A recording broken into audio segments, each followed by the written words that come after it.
Sometimes people don't appreciate what they have until they lose it. For instance, you have two eyes.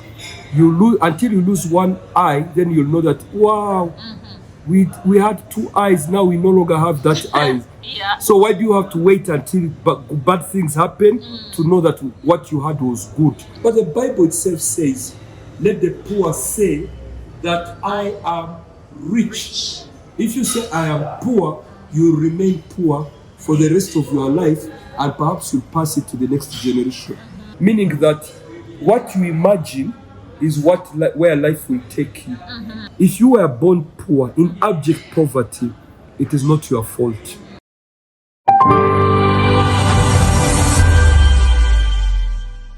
Greetings, dear friends of Hagne, and you're so much welcome to the Hagne space today. You're with me, Agnes. And today I have one of my mentors, a man full of joy and happiness, and he fetches from God's wisdom. He is a legend, and he has so much to share in that space.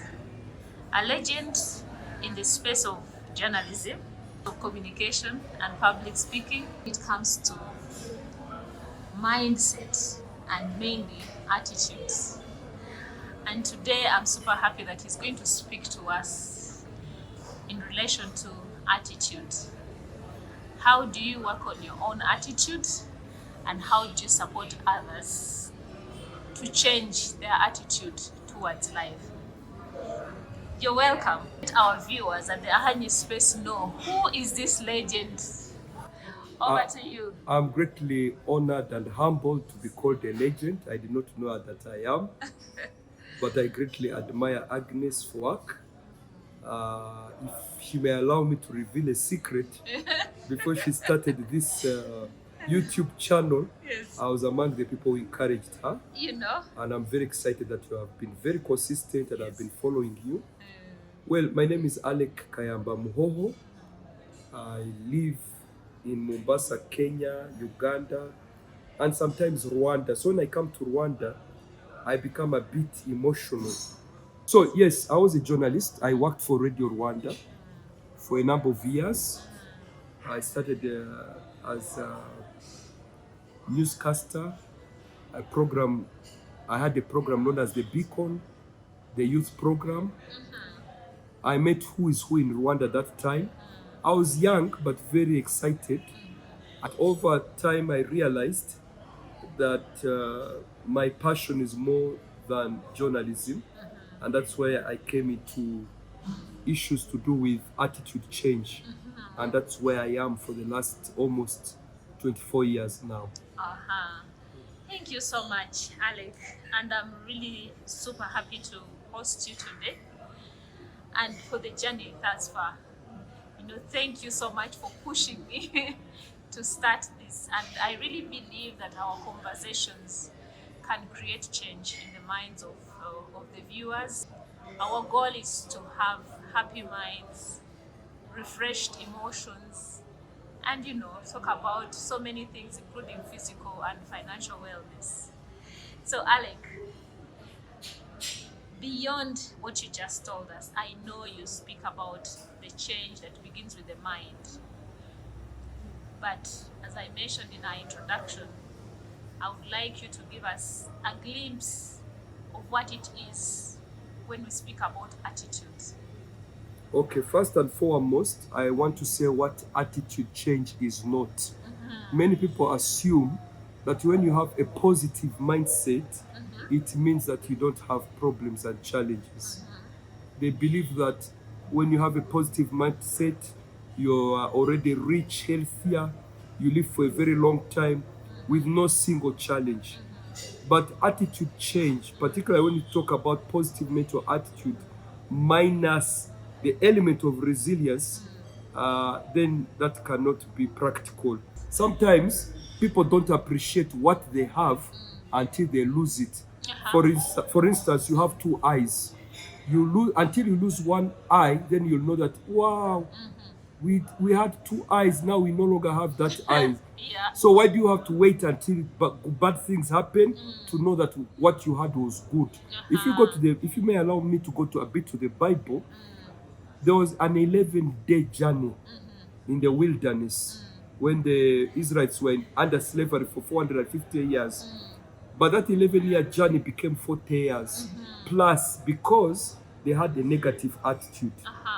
So now how do we, what is a positive attitude or negative attitude? Attitude basically means the way you look at the world, at yourself, at events and circumstances. For instance, bad things happen, good things happen. What do you emphasize according to your way of thinking? I can say that life gives you 10%. Life is 10% what happens and 90% how you respond. So life will give you, and I'm sure, Agnes, you can relate it with me, life gives you lemons. And majority of people complain, oh, life has given me a lemon. But you have to make a lemonade out of life. And in life, you'll either have success or excuses. For instance, you can say, oh, I'm not doing well because I was born in Rwanda, because I was born in a poor family, maybe because I was born an orphan, I was born this or that, we are born many children, I was born the only child. There's always a reason, an excuse, yes, for you not to do anything. Yes, but let's talk about on the aspect of attitude change that I'm very interested in. One aspect of attitude that I'm very, very, very attentive is on the issues called pesa, money. Money.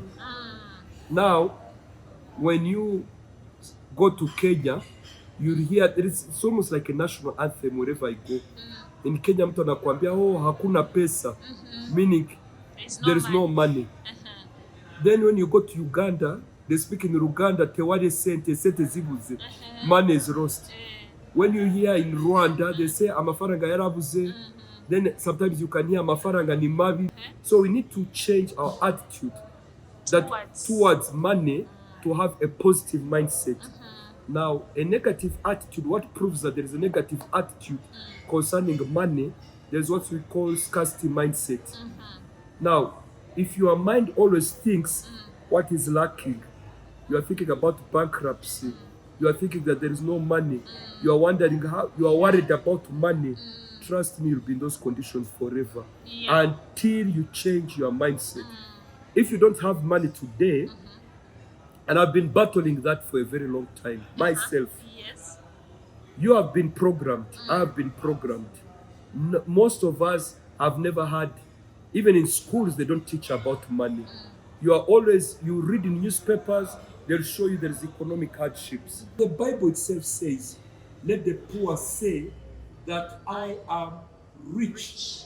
If you say I am poor, you remain poor for the rest of your life, and perhaps you pass it to the next generation. That's on the area of finances. Then on the area of health, please, whoever is sick, and maybe the doctor has said that you have 6 months to live, you are the one who has the power over your life, not a doctor. When you are sick, just say, I am healed in Jesus' name if you are a Christian. So that is declaration. Declaration. Or I am blessed. Today I'm going to have a good day. Like, for example, Agnes, when you made an appointment to meet, I don't know why I was feeling excited. Now I know you have invited me to the YouTube channel. So that's on the area of health. Then on the area of relationships. If you read in newspapers or you listen on radio or you watch on YouTube, you'll find that most relationships do not survive because it's expected that those relationships will die. They'll always tell you 70% of people are divorced. Even those people who are married, they just know that it's a matter of time that they'll get divorced. But maybe that's not the case. So the mind is set on It's already programmed. Just imagine if you woke up and you are driving a car, and every time you imagine that you're going to have an accident, I promise you 99.9% you'll have an accident. So unfortunately, here I'm talking, the issue of mindset is not covered in our school system. It is not taught in our cultures. It is, I don't know, it is a struggle. But that's another war to change other people's mindset. That's why they say that if you want to succeed in life, you must walk away from 99% of the people. You have to be among the 1% of the people.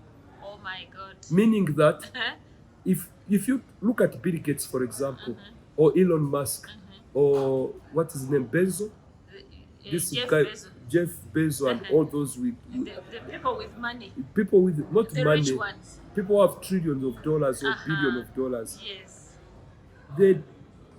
We are equal. You are equal to them, for your information, in the eyes of God. But before men, we are different. Now, these people, God gave them 24 hours a day like you and I. Now, why they are where they are is because they had a different mindset. They thought differently. And what is very interesting, what most people don't understand, is that whatever you have in your physical life, we have 8 billion people in the world. And in those 8 billion people, there are 8 billion worlds. Meaning that what you imagine is where life will take you. So Bill Gates, when he was in school in 1969, he saw himself going to be a rich person one day. He saw that whatever they were, he didn't know why he was doing a lot of research on the computers. But later on, his dream became reality. So what am I trying to say here? Whatever you have in your mind, good or bad, you are creating it in your physical world. If you wake up in the morning and you feel poor, you see that you are not going to make it in life, and you keep on thinking like that, you are going to end up that way. That's why it is advised, choose carefully who your friends are. If you have friends who are always complaining, murmuring, blaming the government, I don't know, blaming who, likely you'll be the 6th broke person after them. So if you want to stop being broke, if you want to stop being bankrupt, if you want to stop being poor, you have to change now. I want to make it very, because I don't want to sound, what can I say? I don't want to sound like someone who has no empathy, who feels he knows it all. But one thing I can tell you confidently, if you were born poor, in abject poverty, it is not your fault. That's true. But you can decide right now and today that in the next 10 years, 20 years, I will be rich. Not I will be rich. I am rich, but it's a matter of time that this richness will be externalized. We should stop what I would call the generational curses of poverty caused by a negative mindset. Yes. Yeah. Thank you so much, Alec, and thank you for your time and explanations in details. Now, I want us to look at an employer and an employee. What should an employer look at when they are, looking at the potential employee? Okay, now let's be honest to each other. In the HR circles, there has been an emphasis of academic. You have a good CV, you have a resume, and they think that's where they will get a good employee. But there are certain things that cannot be covered by your resume. For example, many years ago, we used to think IQ was the most important. But over time, we are now realizing a person who has emotional intelligence is better than the person who has intelligence quotient. So we need new employers and new employees, and perhaps I may say we also need new entrepreneurs. And also, there's a tendency we like talking about employers, employees, entrepreneurs, but we don't talk about the people who society seems they don't want to talk about, the so-called jobless people. What a government can do is to create an enabling environment. Now, the rest, it's the people to look for and create those jobs.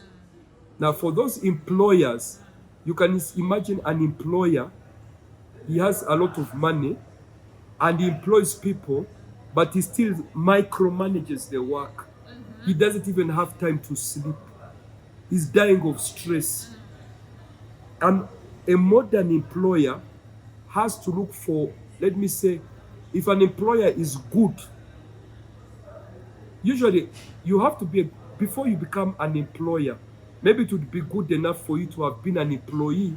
Maybe you are mistreated somewhere, then you'll know that let me treat people well. I don't want to treat people No, wrongly. sometimes I'm just, it's a matter of revenge. I've been an employee, but now that I'm the boss, I'm the employer, then.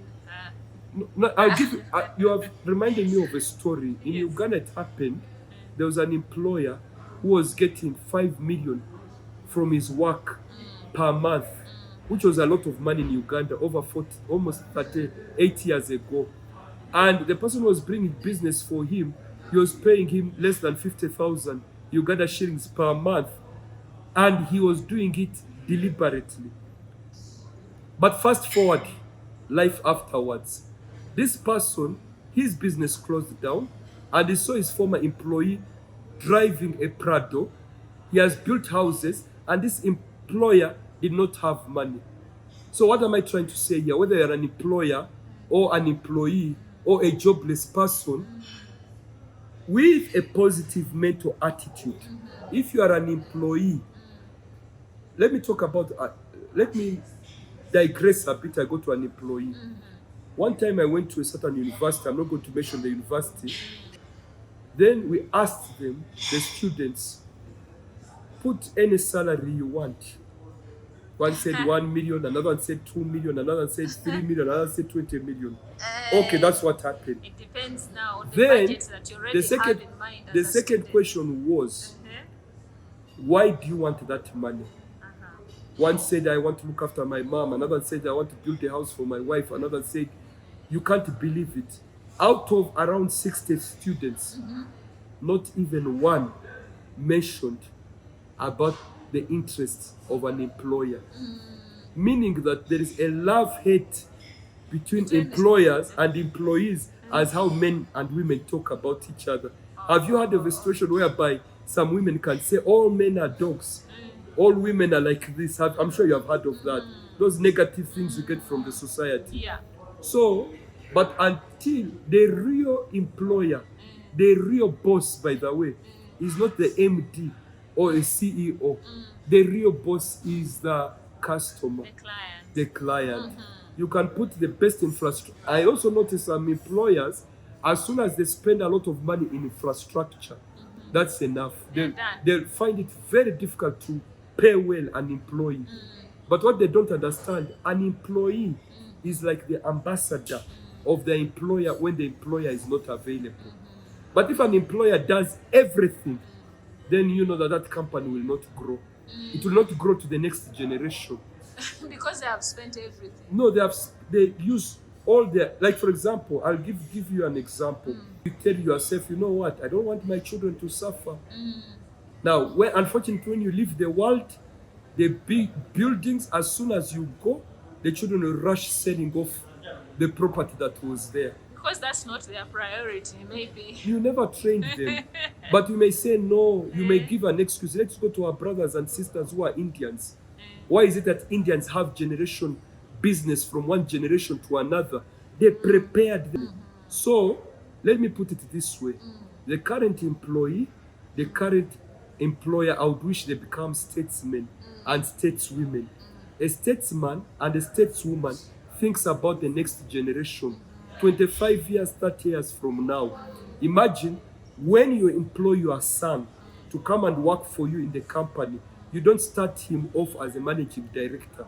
You start him as a sweeper so that he can grow all the ranks to the top. Yeah. That's why they'll be able to appreciate what does it mean to be an employee. What does it mean to be a low-ranking person? So that's why it all comes back, it boils down. Now, for example, if you go to companies and we talk about attitude, there is a tendency of the employers who will say, you know what, my employees have a very bad attitude. You go and train them. You go to school, the teachers will say, you know what, you go and train the students. This attitude. So it is about the other person. The other person. And they never get No, they never look at themselves. Because if you have bad employees, I'm sorry to say that whoever is watching us, it reflects on you. If your children misbehave, they'll always, alikulia ni mwana wande. Huyu ni mtoto wa nani? Yeah? Ono mwana wani. They don't even remember you. They always remember the son of so and so, the daughter of so and so. So we should always remember how I see the world is how the world will respond how to the me. world sees me also. Yeah, will respond to you. So if you look at people, for example, I'm an employer, and I always imagine that these people are going to steal from me. Trust me, they will steal from you. Oh yes. Yeah. So you may say, but what if they steal on me and I trusted them? You just, what am I trying to say here? The ratio shows actually everything reflects on you. Yeah. Wow. Hey, Alec, the topic of attitude can be really long. And yeah, of course, I've had employers pointing at the employees, and the reverse. The employees are also pointing at the employers. Oh, she or he feels so bossy on us. Oh, things like that. And I appreciate you so much for the time you have spared to speak to us about especially attitude. And I know your time is limited. I would like you to give a message, but a message that sets ground for our next, and our next conversation, which I hope will be soon. Okay, thank you. Thank you, Agnes, for welcoming me again. I would like to leave my final message with a reminder that I'm very much aware of, that people don't care what you know until they know that you care. And also, people will forget what you said or did, but they'll never forget how you made them feel. So what am I trying to say here? I'm trying to say that I truly and deeply care for Africa and humanity. No Messiah on that point will come and save us. We have to save ourselves. And we only save ourselves by, I like this statement which says, somebody was arguing, no, it has never been written in the Bible. Okay, but I believe in that statement, that God only saves those who save themselves. Now, how are we going to save ourselves? We shall save ourselves by transforming our attitude from negative to positive, by removing scarcity mindset to abundance mindset, by removing limiting beliefs into limitless possibilities. And please, whoever is listening to me now, you have children. If your children are behaving badly, I'm very sorry to say that you may have contributed to it unknowingly. Speak blessings to your children. Speak blessings to your spouse. And also speak blessing to yourself. I also want to emphasize that life has positive and negative aspects. Start today to always think like if I'm in Kenya, what is good in Kenya? As someone used to ask, what is good in Nazareth?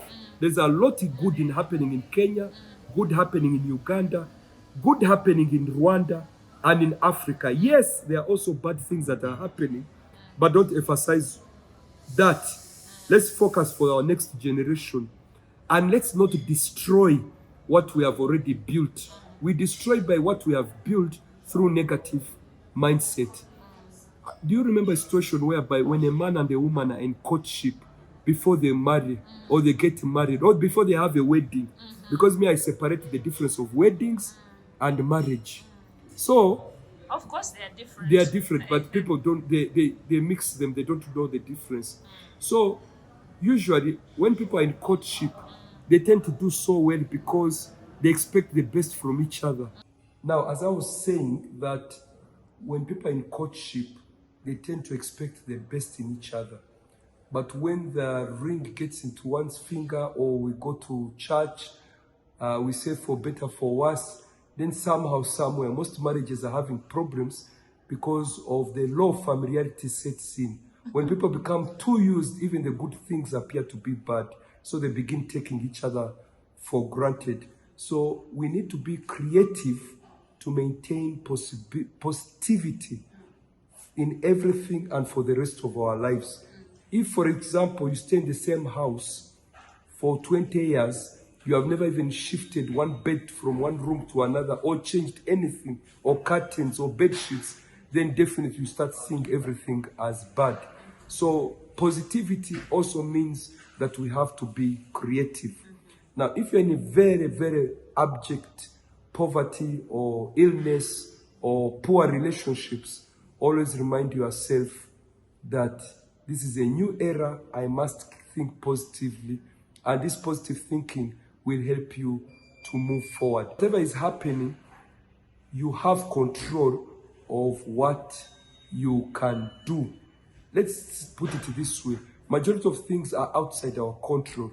We overestimate controlling other people. We underestimate changing ourselves. So as Mahatma Gandhi once said, be the change you want to see in the world. So you as an individual, you may say, oh, me, I can't do much. I'm only one person. You can do a lot by maintaining positive vibes, even though negative things happen. All I can say, I wish Rwanda well, I wish Uganda well, I wish Kenya well, I wish the East African community well, I wish the African continent well, and the world at large. And I want all of you who are watching us to support Agnes, because she has very, very good intention. She is passionate about what she's doing, and she's not doing it for her own benefit, but for the benefit of the future generations. Once again, Agnes, I thank you. I wish you well. Thank you. Thank you so much, Alec, and thank you for accepting our invite. God bless you, and say bye to our viewers.